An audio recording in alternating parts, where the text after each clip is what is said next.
A Ilha da Morte. Dizem que há lugares no mundo onde os mortos não descansam. Não porque não queiram, mas porque algo não os deixa. Eu estive em um desses lugares. Vi com esses olhos o que mora no fundo daquela ilha. Ouvi o som que ele faz quando levanta. Senti o cheiro de cinza e osso queimado que vem antes que ele apareça. E eu sou o único que voltou para contar.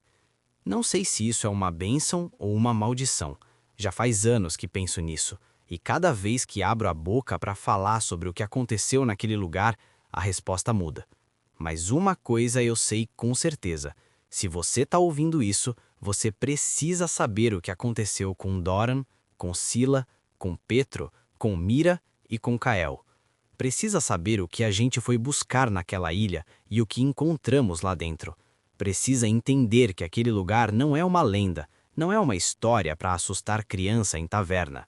É real. E se alguém te disser que tem um mapa para a Ilha da Morte, joga fora esse mapa. Vá embora. Não olha para trás. Porque nenhum tesouro nesse mundo vale o que a gente perdeu lá. Deixa eu começar do começo. A gente se conheceu há quase 10 anos em uma cidadezinha chamada Salterra, encravada entre montanhas e mar. Um lugar pequeno demais para conter as ambições que a gente carregava. A gente era jovem, idiota e cheio de fome. O tipo de fome que não se resolve com comida. Doran foi o primeiro. Ele era um guerreiro do norte, braços grossos como troncos de carvalho, uma cicatriz que atravessava o queixo do lado esquerdo até a orelha. Falava pouco, mas quando falava, todo mundo parava para ouvir. Era o tipo de homem que entrava numa taverna e as conversas abaixavam de volume, não por medo, mas por respeito instintivo. Ele carregava um machado duplo nas costas que ele chamava de carvão, porque a lâmina tinha uma mancha escura que nunca saía. Não importava quanto você polisse. Doran tinha perdido a família numa aldeia destruída por bandidos décadas antes. Ele nunca falou muito sobre isso, mas às vezes, quando a gente estava acampado e o fogo ficava baixo, ele ficava olhando para as chamas com aqueles olhos pequenos e escuros. E você sabia que ele estava pensando neles. Sila era a nossa maga. Alta, pele escura como a noite, cabelo branco caindo até os ombros, ela era de um povo que vivia muito ao sul, onde a magia era tratada como sagrada, quase religiosa. Ela tinha um livro de feitiços encadernado em couro, que ela nunca deixava sair do alcance das mãos. Dormia com ele, carregava debaixo do braço mesmo quando comia. Um dia, Petro perguntou em tom de brincadeira se ela amava mais aquele livro do que qualquer pessoa, e ela respondeu sem sorrir. Com certeza. Mas tinha um brilho no olho dela que a gente nunca conseguiu decifrar direito. Petro era o oposto. Baixo, rápido, com dedos compridos que nunca ficavam parados, sempre rolando uma moeda, sempre ajustando alguma faca escondida na bota ou no punho da manga. Ele era um ladino sem vergonha, e orgulhoso disso.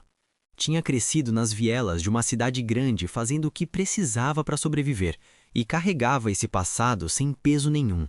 Era o mais engraçado da tropa, e também o mais cruel quando precisava ser. Essa combinação deixava as pessoas desconfortáveis. Ele achava isso hilário. Mira era a nossa clérigo, serva de Aurém, o deus do alvorecer. Pequena, com cabelo ruivo preso em uma trança, voz calma que cortava o caos como uma faca afiada. Ela tinha uma fé que eu nunca entendi completamente. Não a fé de quem repete orações por hábito, mas a fé de quem realmente acredita que há algo ouvindo. Ela curou muita gente, inclusive eu, mais vezes do que eu merecia. A gente brigava às vezes porque eu não acreditava nas mesmas coisas que ela, mas quando a situação ficava feia, era o nome dela que eu chamava. E depois tinha Kael. Kael era um paladino jurado a uma ordem antiga chamada Ordem da Lança de Prata. Jovem demais para o peso que carregava, 22 anos talvez, mas com olhos que pareciam mais velhos. Ele tinha sido escolhido pela ordem ainda criança por conta de uma visão que os anciãos tiveram, que ele seria um protetor dos inocentes, uma chama contra as trevas. Ele acreditava nisso completamente. Não era arrogância, era convicção. E existe uma diferença enorme entre as duas coisas. A gente passou anos juntos. Cruzamos florestas amaldiçoadas onde as árvores sussurravam nomes dos mortos. Limpamos catacumbas cheias de mortos-vivos que gemiam com vozes de pessoas que um dia foram vivas. Destruímos um culto que tentava abrir uma porta para um plano de existência que nem tem nome em nenhuma língua que a gente conhece. A gente viu coisas que a maioria das pessoas passa a vida inteira sem ver. E sobrevivemos. Sempre sobrevivemos. Então chegou o mapa. Foi Petro que trouxe. Como não ia ser ele, né? Ele apareceu numa manhã com um rolo de pergaminho velho, meio amarelado, com bordas queimadas como se alguém tivesse tentado destruí-lo e desistido no meio. Jogou em cima da mesa onde a gente tomava café e disse com aquela voz casual que ele usava para coisas sérias: "Encontrei isso num porto ao norte, custou mais caro do que deveria. Olha o que está marcado aqui." A gente olhou.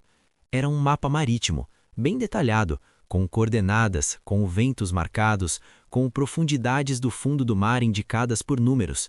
E no centro do mapa, no meio de um trecho de oceano que os mapas normais deixavam em branco, tinha uma ilha.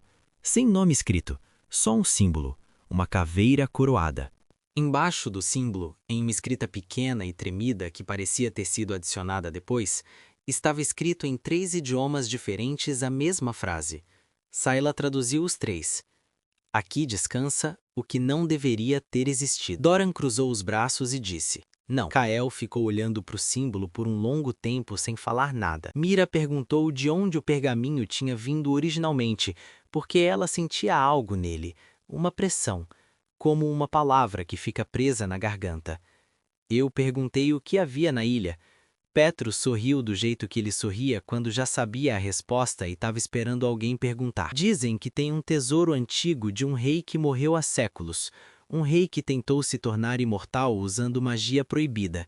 Dizem que ele não morreu completamente. E dizem que quem conseguir chegar até ele..." Ele pausou. "Não, mas quem acredita nessas histórias?" Sayla fechou o livro dela devagar e disse: "Continua. Dizem que ele guarda um artefato, uma joia, um coração de cristal escuro que ele usou no ritual de imortalidade. Dizem que dentro desse cristal tem magia suficiente para derrubar uma cidade, para ressuscitar exércitos, para dobrar o tempo. E dizem que quem destruir esse cristal..." Nova pausa. "Bem, as histórias não concordam no que acontece depois." Silêncio. Doran disse: "Ainda não, mas a gente foi." A travessia levou 8 dias. O mar ficou estranho no 5º dia. A cor mudou, de azul escuro para algo mais esverdeado, turvo, como se o fundo tivesse subido. Peixes pararam de aparecer na superfície. As gaivotas que tinham nos acompanhado até ali foram embora ao mesmo tempo, todas de uma vez, como se tivessem recebido um sinal que a gente não conseguia ouvir. No 8º dia de manhã, a neblina chegou. Não era a neblina normal de manhã cedo que some com o sol. Era uma neblina densa, branca, quase sólida, que ficou mesmo quando o sol estava alto. Sayla ficou na proa do barco o dia todo, olhando para a neblina com os olhos levemente brilhando. Ela estava sentindo algo, eu sabia, mas ela ficava quieta. No 8º dia de manhã, a ilha apareceu. Não foi um processo gradual. A neblina estava lá, a gente estava navegando no meio do nada, e de repente tinha uma ilha na frente da gente, como se ela tivesse aparecido do nada, como se a neblina não tivesse a revelado, mas a tivesse criado. Era grande, maior do que eu esperava. Penhascos negros se erguiam direto do mar, pedra vulcânica escura e brilhante, úmida de névoa. Acima dos penhascos tinha vegetação, não verde, mas de um verde tão escuro que de longe parecia quase preto. Árvores altas, troncos retorcidos, galhos entrelaçados num ângulo que parecia deliberado, como se as árvores tivessem crescido assim de propósito. E no centro da ilha, visível de longe acima da linha das árvores, havia algo que parecia uma torre, ou uma formação rochosa muito alta, difícil de dizer.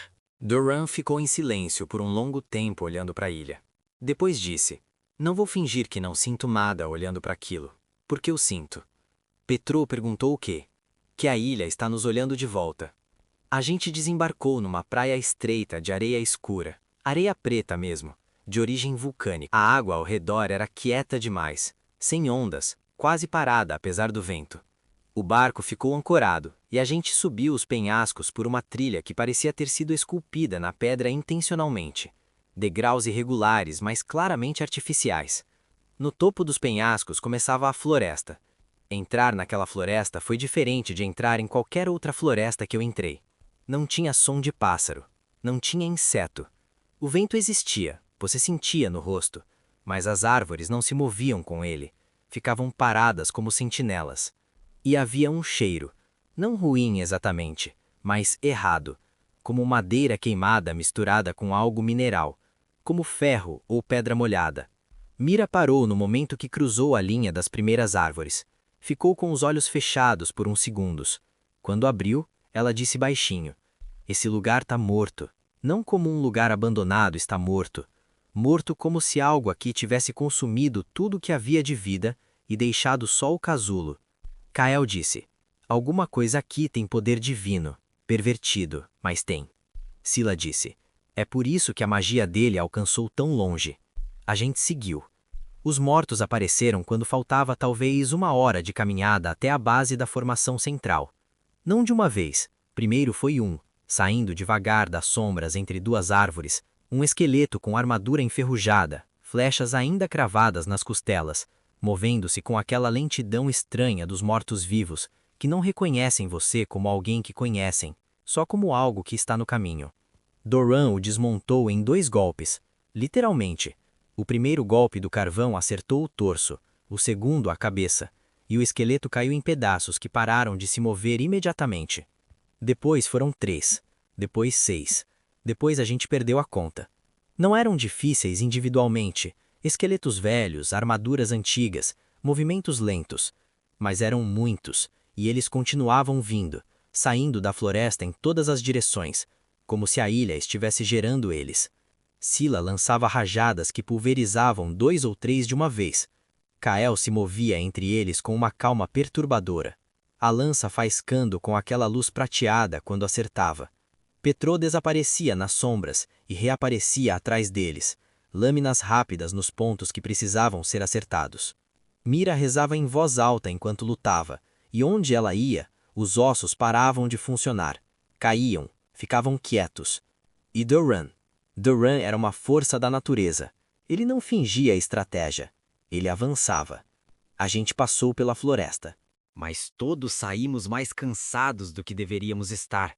E eu percebi que alguns dos esqueletos tinham marcas nos ossos que não eram de batalha. Eram marcas de ritual, entalhes deliberados em forma de símbolos. E esses tinham sido pessoas que vieram antes da gente. Aventureiros. Como a gente, a caverna ficava na base da formação central, que de perto era claramente uma montanha baixa, não uma torre. Rocha sólida, escura, com veios de algo que brilhava levemente dentro da pedra. Um brilho verde acinzentado, fraco demais para iluminar, forte o suficiente para incomodar. A entrada da caverna era um arco, não natural, esculpido, com os mesmos símbolos que os ossos tinham, repetidos ao longo de toda a extensão do arco. Acima da entrada, numa pedra separada encravada na rocha, estava a mesma caveira coroada do mapa. Sila ficou na frente da caverna por um tempo, lendo os símbolos em voz muito baixa, quase sussurro. A gente esperou. "São avisos", ela disse. "Todos eles. Alguns dizem que a câmara dentro é o sepulcro do rei Garvet. Alguns descrevem o que ele fez, o ritual que ele realizou. Outros são mais recentes, entalhados por mãos diferentes. São testemunhos, pessoas que chegaram até aqui e decidiram deixar registro antes de entrar. Nenhum deles era de quem saiu depois de entrar." Kael disse: "Entramos." Não foi uma pergunta. Doran disse: "Entramos." Petrô já estava dentro. A câmara principal era enorme, maior do que a montanha parecia comportar por fora, aquela magia de espaço que distorce o interior de um lugar sagrado ou profano. O teto estava alto demais para ver no escuro. As paredes tinham nichos onde ossos estavam dispostos com cuidado, não jogados, mas organizados, com respeito macabro. Centenas deles, talvez milhares. No centro da câmara havia um altar de pedra negra, e no altar havia uma coroa. A coroa era de osso, branca e perfeita, com detalhes entalhados que pareciam histórias em miniatura ao longo de toda a extensão. No centro da coroa estava encravada uma pedra, um cristal escuro, do tamanho de um punho fechado, que pulsava com uma luz interna irregular, como um coração, como uma respiração. O coração de Garvette. A gente estava olhando para ele quando ouvimos o som. Não era um som que tem nome. Era algo entre ranger e sussurro, e respiração e arranhado. Vinha de todos os lados ao mesmo tempo. E então, dos nichos nas paredes, os ossos começaram a se mover. Não os pequenos, os grandes. Os guardiões do rei eram enormes, esqueletos de criaturas que eu nunca vi na vida. Mistura de osso humano e osso de coisa que não era humana, erguendo-se com aquela luz verde nos olhos que não era olho, era só luz, e avançando. Mas o que veio depois que quebrou alguma coisa dentro de mim? O altar se moveu, e Garvette se sentou. Não era um esqueleto comum. Era a presença dele que fazia a diferença. O peso no ar quando ele se levantou, os ossos se encaixando com aquele ruído úmido que não deveria ser possível em osso seco. Ele era alto, muito alto. A coroa já estava na cabeça dele. O cristal pulsando mais forte agora, jogando aquela luz verde nas paredes e nos rostos da gente. Os olhos dele, aquelas duas chamas verdes, varreram a câmara, varreram a gente. E então ele abriu a boca e falou. Não era uma língua que a gente conhecia, mas Sila entendeu. Eu vi pela expressão dela. O que ele disse? Doran perguntou. Ela demorou um segundo. Ele disse, bem-vindos. Eu precisava de mais. O que aconteceu em seguida foi o pior combate da minha vida. E eu já lutei em muitos. Os guardiões atacaram de todos os lados. Doran entrou no meio deles como um muro de força, o carvão rasgando o osso e a articulação. Mas eram rápidos demais, fortes demais. Ele segurou por um tempo impossível. Kael avançou direto em direção a Garvette, a lança de prata cantando no ar, com aquela luz branca que era a antítese perfeita da luz verde do rei, e por um segundo pareceu que ia funcionar, que aquela lança ia alcançar o coração, que tudo ia acabar ali. Garvette ergueu uma mão. Kael parou no ar, literalmente, suspenso a 2 metros do chão, sem conseguir se mover. O brilho da lança apagou, e Kael ficou olhando para o rei, com aqueles olhos que eu sempre descrevi como velhos demais para a idade. E eu vi naqueles olhos algo que eu nunca tinha visto nele antes. Dúvida. Garvette fechou a mão. Petro tentou chegar pelo flanco, invisível nas sombras como ele sempre ficava, lâminas no pescoço do rei. Mas Garvette girou sem olhar, com uma velocidade que não fazia sentido em algo tão antigo, e Petro foi jogado contra a parede com força. Ele não levantou. Mira estava rezando em voz alta, com as mãos erguidas, e eu via a luz de Auren tentando se manifestar naquele espaço, mas era como tentar acender uma vela numa tempestade. A presença do rei sufocava tudo. Eu lutei. Fiz o que pude, mas não vou mentir sobre o que aconteceu. A gente estava perdendo. Sila foi a última.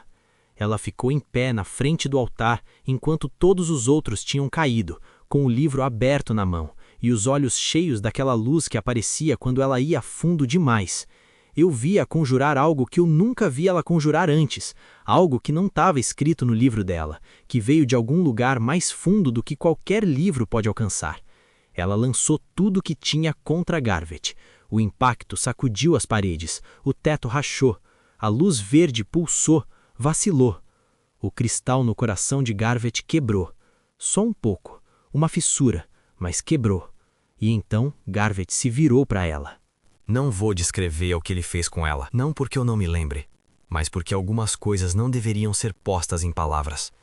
Porque se eu descrevesse, você ia entender por que eu nunca mais dormi direito desde aquela noite. Eu estava no chão, ferido. Não conseguia levantar, não tinha mais nada em mim para dar. Garveth veio até mim, ficou parado na minha frente. Olhou para mim com aquelas chamas verdes. E então, e isso é a parte que me tira o sono, ele foi embora, voltou pro altar, se sentou, a coroa na cabeça, o cristal com a fissura ainda pulsando e os olhos fechados como se fosse dormir de novo. Eu rastejei até a saída da câmara. Não sei quanto tempo levou. Subi de volta pela montanha, pela floresta, pela praia, entrei no barco. Naveguei. Não sei como naveguei. Não sei por que a neblina me deixou passar. Quando cheguei ao continente, levei semanas me recuperando num mosteiro que me encontrou na praia, inconsciente e delirando. Os curandeiros lá me perguntaram o que tinha acontecido. Eu contei. Eles não acreditaram. Voltei para Salterra. Contei de novo. Algumas pessoas acreditaram. Algumas não. Parei de tentar convencer, mas nunca parei de contar, porque Kael estava certo sobre uma coisa. Há forças no mundo que não deveriam existir, e a melhor arma contra uma força assim não é uma espada, não é magia, não é fé, é conhecimento. É saber que aquela ilha está lá, que Garveth ainda está lá, que o cristal tem uma fissura, mas não está destruído, que ele está esperando mais. E eu continuo vivendo.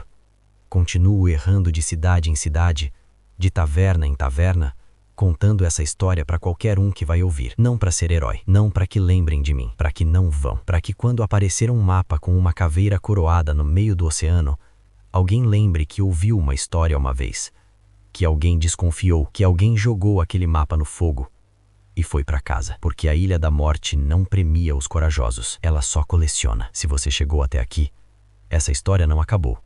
Se inscreve no canal para continuar.